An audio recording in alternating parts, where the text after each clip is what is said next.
At least 50 people, including 22 children, have been killed in Gaza as Israel launched airstrikes on the Strip, accusing Hamas of violating the US-brokered ceasefire agreement. Gaza's civil defense agency said around 200 others were wounded in the strikes. US President Donald Trump, despite the strikes, said that nothing would jeopardize ceasefire in Gaza, adding, however, that Israel will hit back if soldiers were killed by Hamas.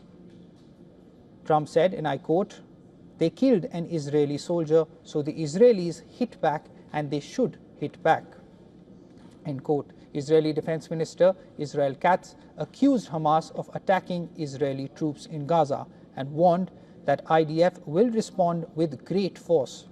While Katz did not say where the troops were attacked, Hamas said its fighters had no connection to the shooting incident in Rafah.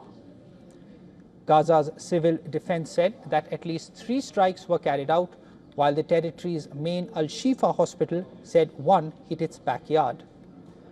The Israeli military did not immediately comment on the strikes, the latest violence in a 3-week-old ceasefire, and which followed a statement by Prime Minister Benjamin Netanyahu's office saying he had ordered immediate, powerful attacks.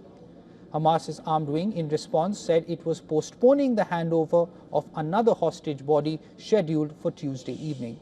The Ezzedine al-Qassam brigades said in a statement that any Israeli escalation will hinder the search, excavation and recovery of the bodies.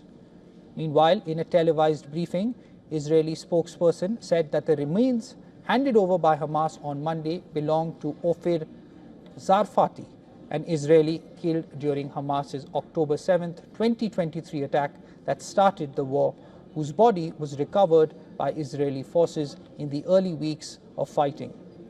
The Israeli military said that Hamas men had planted his remains at an excavation site before calling in the Red Cross team and pretended it had found one of the 13 hostages and created a false impression of efforts to locate bodies.